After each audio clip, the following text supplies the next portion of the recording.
Space, the final frontier. These are the voyages of the Starship Enterprise. Its mission? To explore strange new worlds, to discover new life and new civilizations, to boldly go where no man has gone before.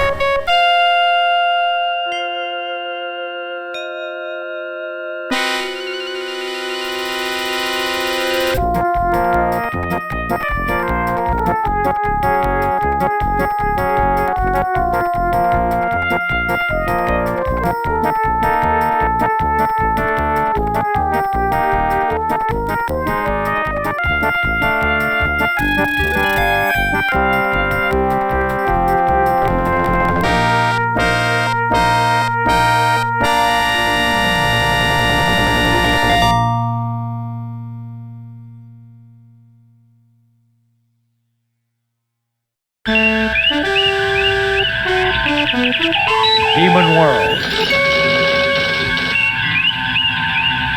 Though the Enterprise's primary mission is peaceful exploration, the galaxy holds many surprises. To be prepared, we are conducting a mock battle with the USS Republic. Captain Patterson reports the Republic is in position and ready to begin, Captain. The Republic is arming weapons and raising shields. I suggest we do the same, Captain.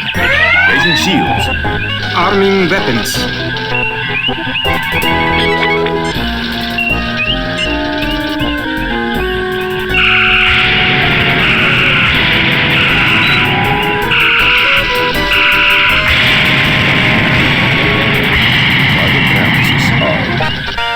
I advise saving the photon torpedoes for close range, Captain.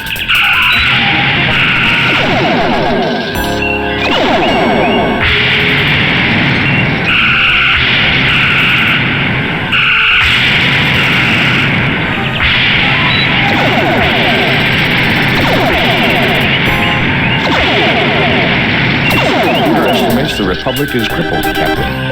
Captain Patterson extends his congratulations, sir. Lowering shields and disarming weapons. Message coming in from Starfleet. On screen, Lieutenant. Jim, the Enterprise is ordered to travel to Pollux V. The natives report that alien life forms have been attacking the settlers near a mine at Mount Idle. You are to report to the High Prelate of the colony. The settlers are members of the Acolytes of The Stars sect. The description of the attackers vary, but all say that the attackers resemble creatures from many Earth religions known as daemons. Starfleet wants you to determine the nature of these creatures and to resolve the situation without bringing harm to the colonists. Starfleet out. Target analysis off. Orders are to proceed to the Pollux system. I advise referring to the star map and setting a course for the Pollux system, sir. Save new game.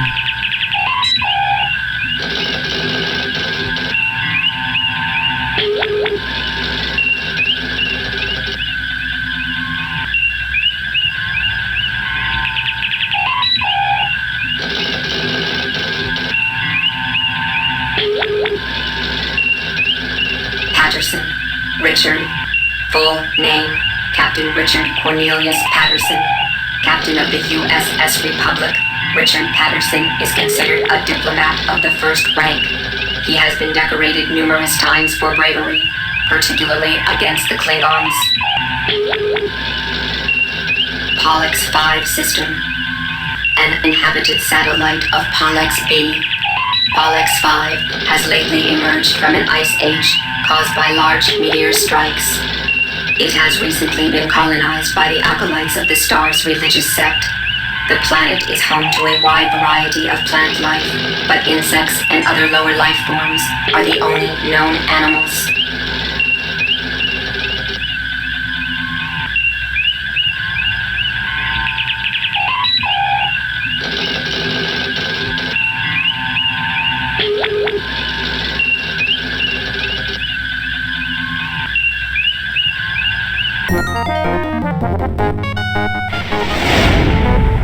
We have arrived at Pollux V.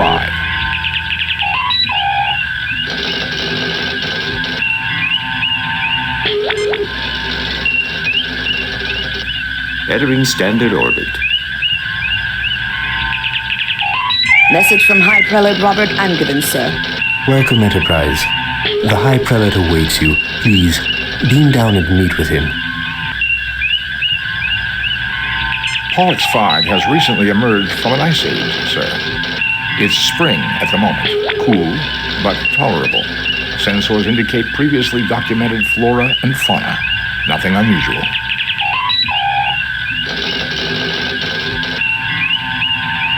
Captain's log. Spock, come with me. Mr. Scott, you have the con.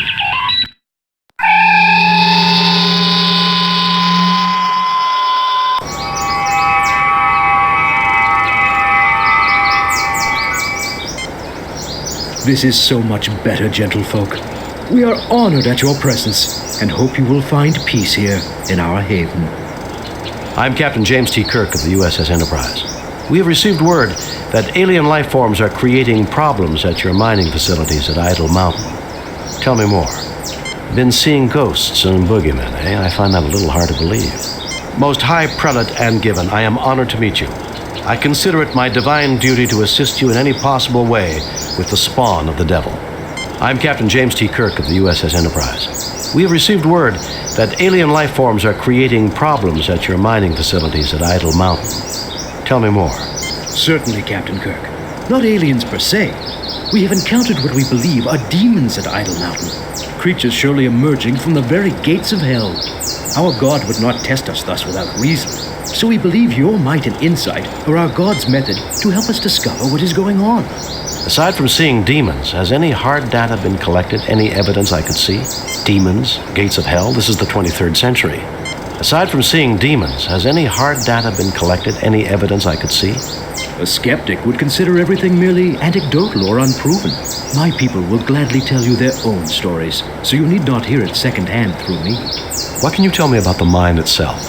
You're wasting the time of a starship capable of destroying this planet with campfire stories? No wonder you were dumped out here in the middle of nowhere. What can you tell me about the mine itself? The area is exceptionally stable tectonically and easy for our machinery to work in, praise God. We've mined for hafnium and a variety of useful trace elements. The deeper we dig, however, the more anomalous the variety of minerals seems to be. Our Ignatiate brother Stephen has his own theories about why this might be. Either way, the anomalies inspired Brother Candray to conduct studies inside the mine. Yesterday, he reported discovering a strange door. A gate to hell, surely, for the demons caused a cave-in immediately. Candray was trapped, unconscious, and the demons prevent us from rescuing him. We can only hope he is still alive. Thank you for your courtesy, Kirk. May you receive the guidance and protection of our God as you complete this divine mission. High Prelate Angiven waits patiently for you to decide what you will do next. Captain, the flora on this planet is very interesting. I wonder how useful it may be for medicinal purposes. James Tiberius Kirk, Captain of the Enterprise. He's always happy to run an errand of mercy. Spock raises an eyebrow. Dr. Leonard McCoy, the finest doctor in Starfleet, wishes that he were on a warmer planet. Ensign Everts, who has never been this close to snow before in his life, gazes with childlike fascination at the ground. This planet's as beautiful as everyone says it is. The trees, the fresh air, the freezing cold. Come on, Bones, the cold will improve your circulation. Some people get too much circulation.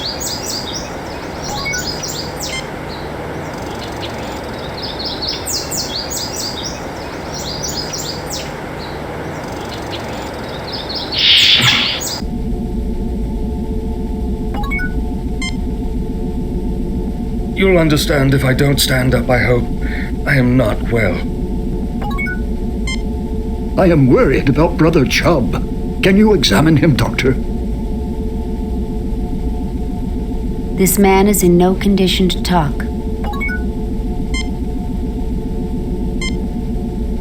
Jim, this man has suffered severe physical injuries to his head and arm. The wounds have been adequately cared for. However, he has developed a Nugarian infection. If not treated swiftly, the effects can be fatal. The infection can normally be treated with hypoditoxin, but there's none on the Enterprise. I may be of some assistance. The Lorexian berry grows near the mouth of the cave. If I could acquire it, I would be able to synthesize the hypoditoxin from the berry. Unfortunately, the demons prevent us from approaching the cave entrance. Perhaps you could retrieve it for me.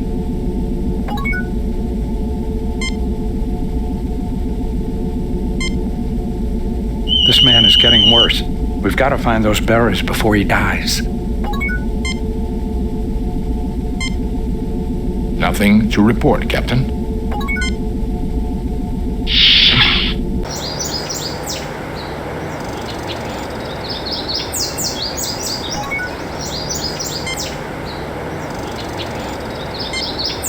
On the other side of the trees is Idle Mountain, a tall, forbidding place.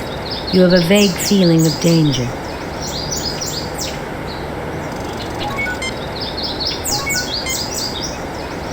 Captain, demons and supernatural creatures are, almost by definition, illogical. Yet it is evident these people believe what they have seen. Barring illness or mass hysteria, I agree that a real problem seems to exist.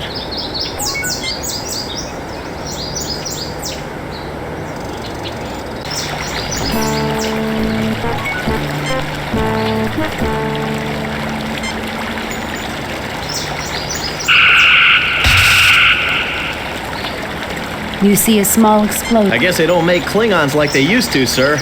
Federation scum.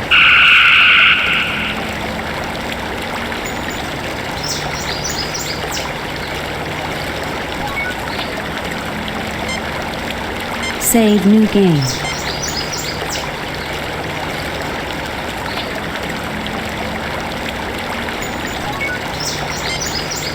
I guess this isn't such a great planet after all. Captain, we registered phaser fire and an unknown energy beam. Is everyone okay? We're fine. Did you register any disruptor fire? No, Captain. Why? Are there Klingons down there? No, just an idea. Kirk out. Fascinating. I begin to suspect that we have stumbled upon something that the colonists would never have uncovered. What is it, Spock? I wish to gather further data before making a definite conclusion, Captain. We were caught flat-footed there. I don't want any more surprises to catch us off guard. You get no response. Captain, I detect a recent avalanche approximately 6.2 kilometers away that occurred within the last 3 days. The mountain may be quite dangerous. Demons, Klingons, avalanches. What's next? The Wicked Witch of the West? That is not logical, Doctor. It wasn't supposed to be logical, you green-blooded Vulcan. Why does everything have to be so damn logical? Well, we've seen Klingons. Now all we need is a few Romulans. Control your thoughts, Doctor.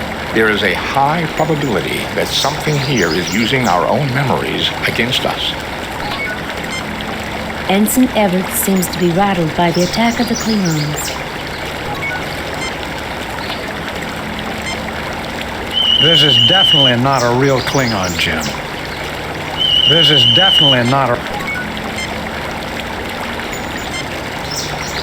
This is not a Klingon, Captain. Not a real one. It is an organic construct, an android-like robot. It looks like a Klingon, but the appearance is entirely superficial. There is something different about this particular construct. Come here, Captain. Look at the hand. It seems to have been separated from the body. There is a wiring circuit in the middle of the palm. This is a detached hand with some kind of circuitry in the palm, Captain. This is a detached...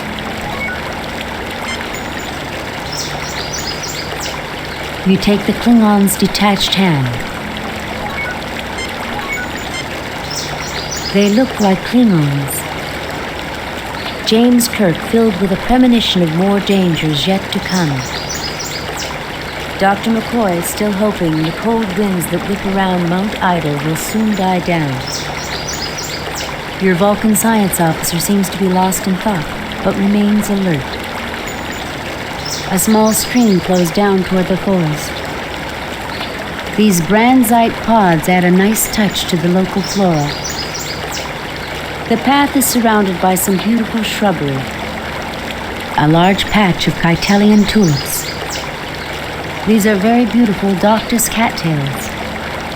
Gindorian ferns are regarded as an intergalactic weed, Captain. The Branzite pod is similar to Terran milkweed, except that the silk pods are in bright iridescent colors. Nothing to... Italian tulips are a perennial flower that survive in almost any climate.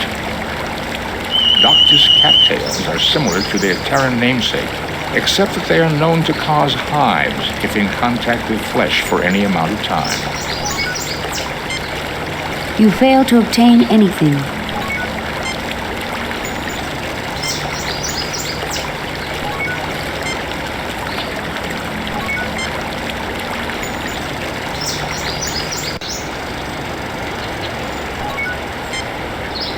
The answer to this mystery lies ahead of us, gentlemen.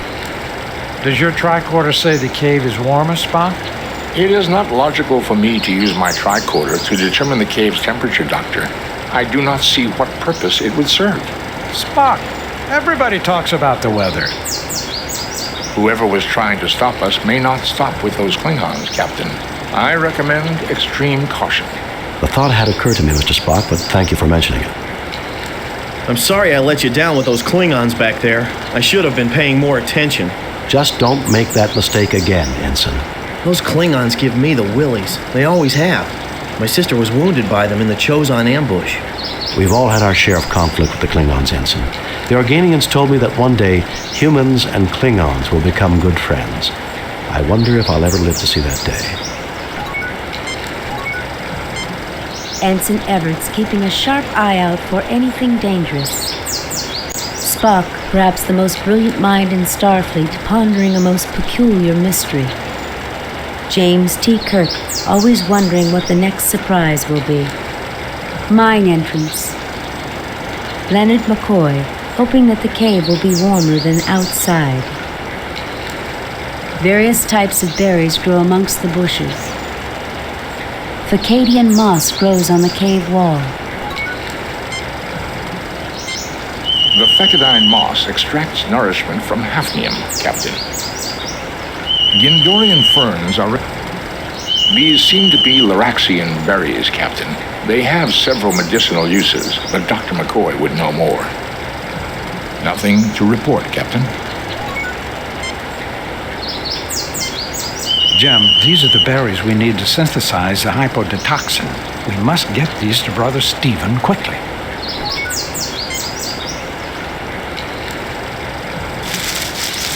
You have retrieved a sample of berries.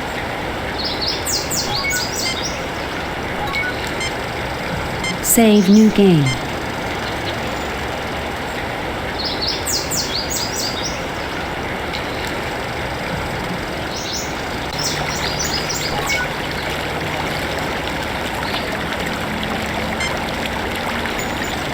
A juicy-looking berry taken near the cave. This hand was taken from the Klingon outside the cave. Nothing to report, Captain.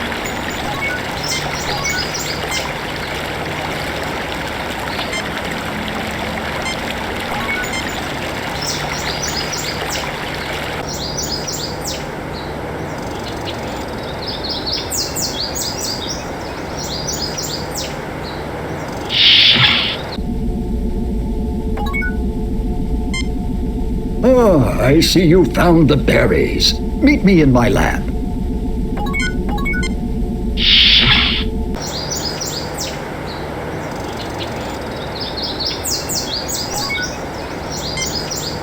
A quickly constructed Spartan shelter, primarily used by fledgling colonies.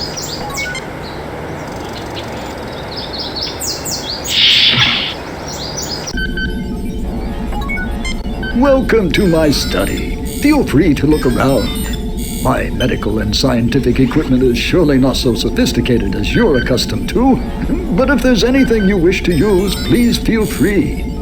Also, I would be interested in anything you might have to show me. I never dreamed that Starfleet would be interested in my discoveries, Captain, but our God often surprises us.